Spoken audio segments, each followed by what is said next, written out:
तो दोस्तों, एक और नया दिन और मैं बलजीत परमार हाजिर हूँ एक नई कहानी, एक नया किस्सा लेकर।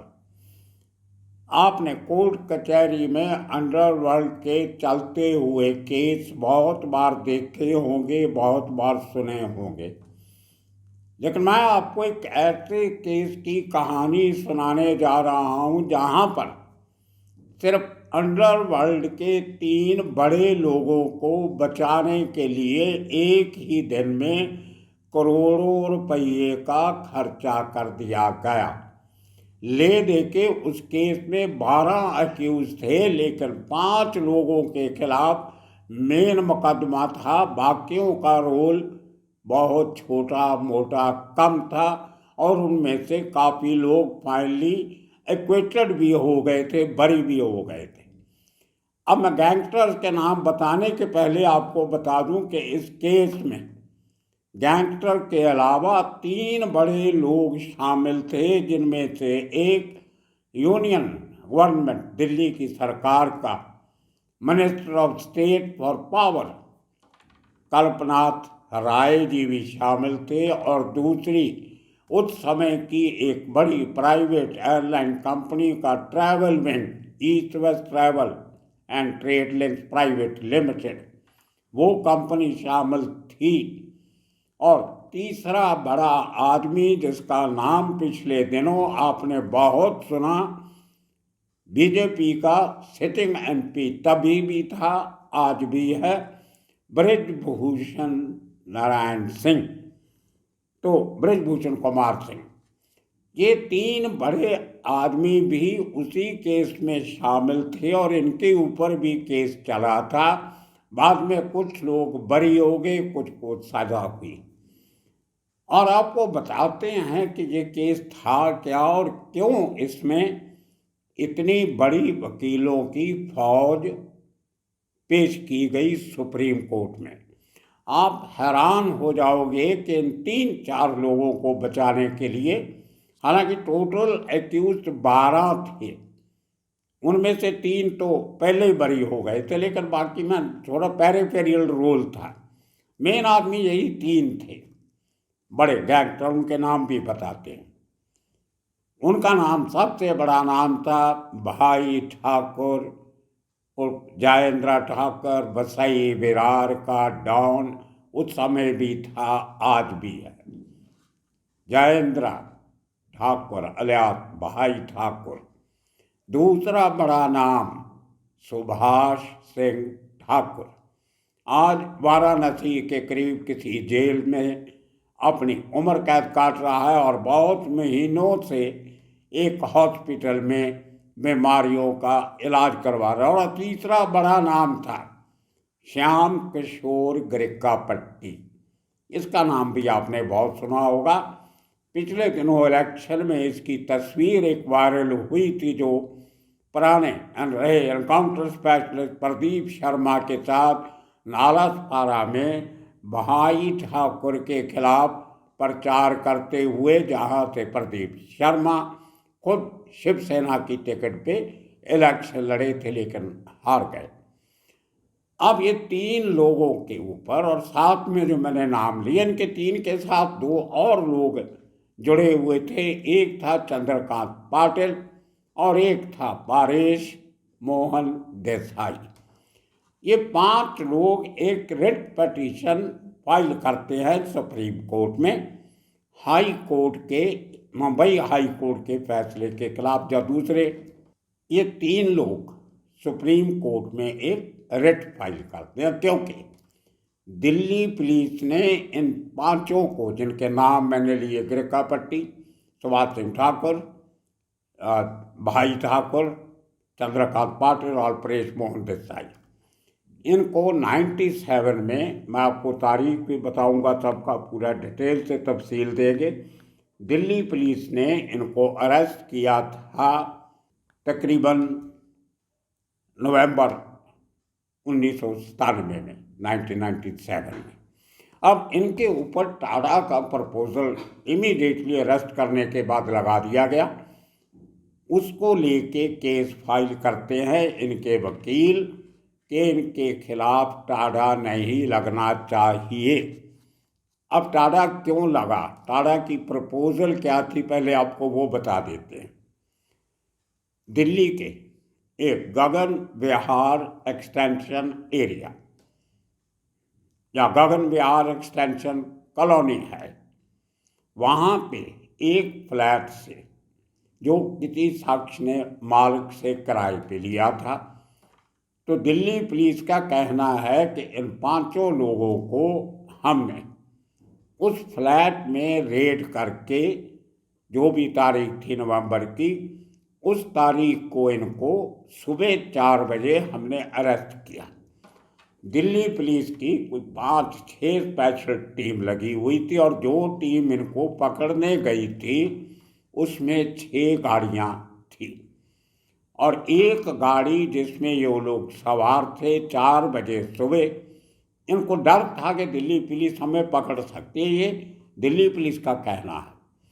तो ये लोगों ने वो अपना हाइड आउट छोड़ के कहीं और जाने की, भागने की तैयारी की और दिल्ली पुलिस को शक था कि ये लोग दिल्ली इंदिरा गांधी एयरपोर्ट पे जाके देश छोड़ने की फिराक में थे। लेकिन जैसे ही सुबह 4 बजे अर्ली मॉर्निंग घर से निकलते, ये 4 बजे का टाइम आप याद रखना, सर्दियों को दिन सुबह 4 बजे का समय, ये आगे फिर इसका जिक्र आएगा। इन लोगों को दिल्ली पुलिस की 6 गाड़ियाँ लेके जो दिल्ली पुलिस की टीम गई थी, वो इनको घेरा डालते हैं। चारों लोग अपनी गाड़ी में बैठ के जैसे ही फरार होने लगते हैं तो दिल्ली पुलिस की गाड़ियाँ इनको चारों तरफ से घेर लेती हैं। वो गाड़ी श्याम किशोर गिर का पट्टी चला रहा था और जैसे ही उसने गाड़ी रिवर्स करके भागने की कोशिश की तो दिल्ली पुलिस की बाकी गाड़ियों ने उसका रास्ता रोका और पकड़े जाते हैं। खैर ये टेक्निकल बातें हैं, लेकिन 4 बजे सुबह का पकड़े जाने का टाइम बहुत इम्पोर्टेंट है। अब इनके ऊपर टाड़ा क्यों लगाया गया, पहले वो आपको बता दें।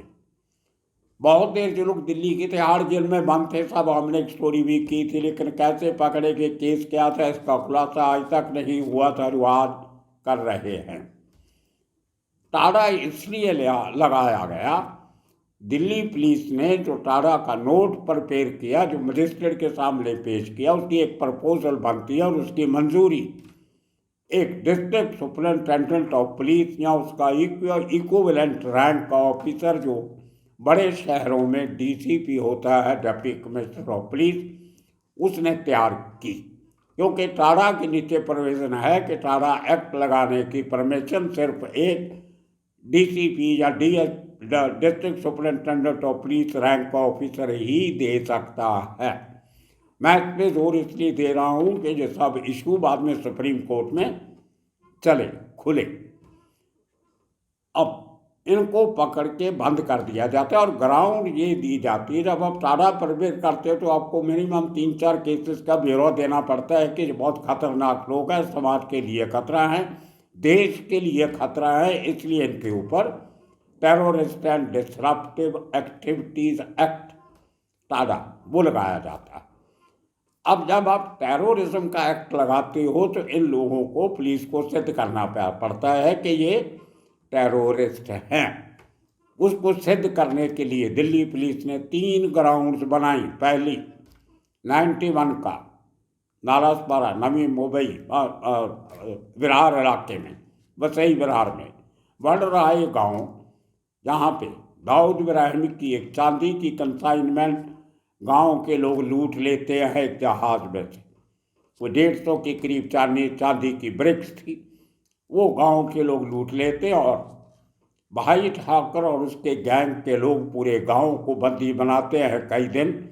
बहुत लोगों को बुरी तरह मारा जाता है, पीटा जाता है, घर घर की तलाशी ली जाती है, कुछ ईंटें चांदी की मिल जाती हैं और कुछ नहीं रिकवर होती। वो बहुत फेमस इंसिडेंट हुआ था। तो दिल्ली पुलिस ने ग्राउंड बनाई कि भाई ठाकर ने इतने पूरे गांव को टेरराइज करने के लिए इतना बड़ा एक्शन लिया, इसलिए उसके खिलाफ टाड़ा लगना बनता है।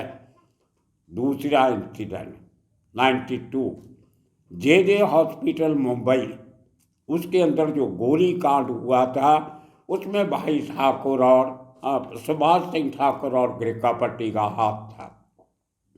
अंधाधुंध गोलियां चलाई गई थी जिसमें पुलिस वाले भी मारे गए और औरंगजली गैंग के कुछ लोग मारे गए।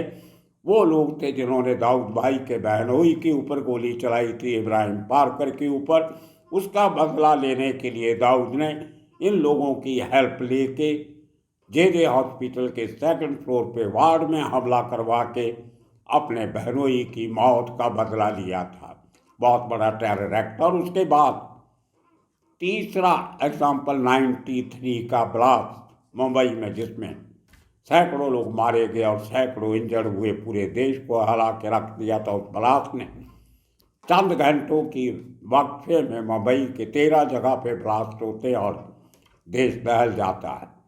तो ये 3 एग्जाम्पल्स लगा के दे के दिल्ली पुलिस ने ग्राउंड प्रिपेयर किया और लोगों के खिलाफ टाड़ा लगा दिया। 5 के 5 लोग जो उस गगन विहार एक्सटेंशन से पकड़े गए थे, टाड़ा लगा दिया और जेल में बंद कर दिए। केस चलता है। अब देखिए अंडरवर्ल्ड काम कैसे करता है।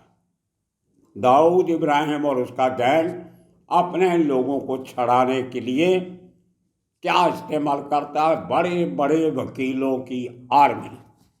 अब जरा आप सुनिए जो मैं आपको कहानी बताना चाहता हूँ कि अंडरवर्ल्ड अपने लोगों को छुड़ाने के लिए एक एक दिन में करोड़ों रुपये वकीलों की फीस पे खर्च कर देता।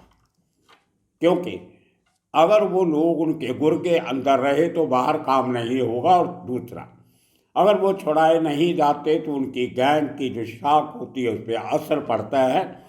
अब मैं आपको बताता हूँ ये किस्सा था क्या। अब 6 नवंबर 1997 को दिल्ली के सुप्रीम कोर्ट में हियरिंग शुरू होती है। बेंच में बैठे थे justice honourable justice M.K. Mukherjee और K.T. थॉमस, सीनियर जजेस थे सुप्रीम कोर्ट के तभी।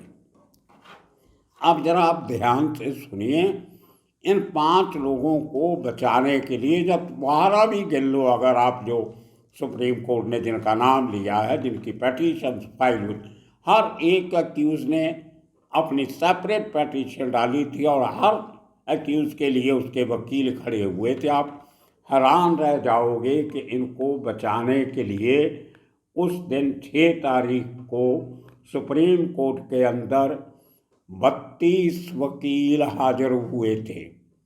12 अक्यूज के लिए 32 वकील, और उनमें से 12 वकील जो सीनियर एडवोकेट, जो एक एक दिन की फीस 5 लाख से शुरू होती है, किसी की 5 लाख, किसी की 10 लाख, किसी की 15 लाख, किसी की 20 लाख, एक हियरिंग की तारीख। ये बहुत ही सीनियर काउंसिल जो होते हैं वो थे। और उसके नीचे जो बाकी के 20 वकील हैं वो इनसे थोड़े से जूनियर थे, लेकिन अपने आप में बहुत बड़ा नाम थे। सुप्रीम कोर्ट के माने जाने पहचाने एडवोकेट थे। उनमें से 3 लेडी एडवोकेट भी थी जिन्होंने अपने ज़माने में बहुत नाम कमाया था। अब जरा उन एडवोकेट्स के नाम सुन लीजिए, आपके कान खड़े हो जाएंगे कि अंडरवर्ल्ड के पास इतना पैसा कहाँ से आता है जो अपने गुर्गों को छुड़ाने के लिए इतने बड़े बड़े वकीलों को खड़ा कर सकते। सबसे पहला नाम अरुण जेटली, जो हिंदुस्तान के लॉ मिनिस्टर भी रहे, बीजेपी के सीनियर मोस्ट लीडरों में से एक गिने जाते थे। अभी चंद साल पहले उनकी डेथ हुई, अनफॉर्चुनेटली ही डाइड। यह बता दूं कि जो सरकार का पक्ष था यूनियन गवर्नमेंट का, दिल्ली पुलिस, और ये केस सीबीआई लड़ रही थी। बाद में पुलिस से केस लेके सीबीआई को दे दिया, तो सीबीआई की तरफ से मिस्टर रेड्डी थे, V R Reddy, additional solicitor general of India, वो सरकार की नुमाइंदगी कर रहे थे। उसके खिलाफ एक सरकारी वकील के खिलाफ 32 वकीलों की आर्मी अंडरवर्ल्ड के गुर्गों का केस लड़ रही थी। अरुण जेटली पहले, दूसरे मिस्टर V.C. महाजन, बहुत सीनियर सुप्रीम कोर्ट के, ये सब सीनियर एडवोकेट हैं। तीसरे मिस्टर V.S. कोतवाल, जाने पहचाने वकील। चौथे राजेंद्र सिंह। पांचवें एस्तर चिटनीस, बहुत बड़े क्रिमिनल लॉयर थे। छवें नंबर पे KTS तुलसी, मेरे ज़माने में मेरे साथ ही पंजाब यूनिवर्सिटी चंडीगढ़ में पढ़ा करते थे, बाद में वकील बन के दिल्ली चले गए, बैठबेट थे मेरे। उसके बाद 7 नंबर पे गोपाल सुब्रमण्यम, किसने इनका नाम नहीं सुना। हिंदुस्तान के टॉप के 15-20 वकीलों में से एक गिने जाते हैं। 8वें नंबर पे मिस्टर सुकुमारन, अपना बहुत बड़ा नाम। 9वें नंबर पे SG वार्ड, ये बहुत ही काबिल वकील माने जाते थे। 10वें HR खान। 11 नंबर पे AU खान, आपने नाम सुने होंगे सर। उसके बाद राजीव के सिंह, बहुत बड़े वकील हैं, रोज अखबारों में आज भी उनका नाम छपता है। और 13वें नंबर पे चंद्रकांत नायक। और उसके बाद जो बाकी जो नॉट वेरी सीनियर, लेकिन इनसे थोड़ी सी पायदान पे थोड़ा सा नीचे वाले जो वकील आते हैं, उनमें थे mister RN Keshwani, mister DK Garg, mister Alok Mahajan, mister PN Gupta, mister CR Dige, mister MS Krishnamurthy. 20वें नंबर पे आते हैं विकास पावा। 21वें नंबर पे अनिल के गुप्ता। 22 नंबर पे रणजीत थॉमस। 23 नंबर पे MS मैडम CK सुनित्रा। और इसी तरह आगे KB Nambiar, MT George, M Nizamuddin, Sunil Mehta, Arun Sinha और मरियार पुथम, P परमेश्वरन, बहुत बड़े वकील हैं परमेश्वरन साहब, मैं अक्सर नाम पढ़ता रहता हूँ उनका। VP महाजन और AC शर्मा। तो दोस्तों, ये वकीलों की फौज एक ही दिन 6 नवंबर के दिन सुप्रीम कोर्ट में जस्टिस मुखर्जी और जस्टिस थॉमस की कचहरी में खड़े थे। किसको बचाने के लिए? भाई ठाकुर, सुभाष सिंह ठाकुर और श्याम किशोर गिरकापट्टी, साथ में चंद्रकांत पाटिल और परेश मोहन देसाई। सुप्रीम कोर्ट की जब हियरिंग शुरू होती है तो सुप्रीम कोर्ट ने कहा कि ये लोग जो हैं, इनके ऊपर जो बहस हुई उसका मैं थोड़ा सा आपको पोर्शन खाली बताता हूँ कि बहस इनको छुड़ाने के लिए दलील क्या दी गई जिसको सुप्रीम कोर्ट ने ठुकराया। पहली दलील तो ये दी गई कि जो दिल्ली पुलिस ने इनको एक ही जगह से नहीं पकड़ा था, सबको अलग अलग जगह से पकड़ा था और दिखाया गया एक जगह से, तो ये केस गलत है, FIR गलत है। दूसरा, इन्होंने कहा कि इस पूरे केस में कोई भी इंडिपेंडेंट विटनेस नहीं है, जितने भी विटनेस हैं सबके सब पुलिस कर्मचारी हैं। अब देखिए, ये 32 वकीलों की फौज नुक्स क्या निकालती है, ऑब्जेक्शन क्या करती है, और बहुत बातें हुई होंगी। ये सुप्रीम कोर्ट का जो ऑपरेटिव ऑर्डर था, मैं उसमें से पढ़ के बता रहा है, उसका जो मैंने स्टडी किया पिछले 2 दिन, बहुत लंबा ऑर्डर है कि कोई भी इंडिपेंडेंट विटनेस नहीं है। उसका जवाब सुप्रीम कोर्ट ने दिया कि जो टाइम है इंसिडेंट का सुबह 4 बजे का, सर्दियों को दिन का, अर्ली इन द मॉर्निंग 4 बजे बहुत कम लोग सड़कों पे नज़र आते हैं, इसलिए पुलिस के लिए शायद मुश्किल होगा कि सुबह उनको कोई आदमी चलता फिरता सैर करता कोई नहीं दिखाई दिया होगा, नहीं तो उसको लेके विटनेस बनाया जा सकता था। इसलिए इतने 32 वकीलों की ये दलील सुप्रीम कोर्ट ने ठुकरा दी।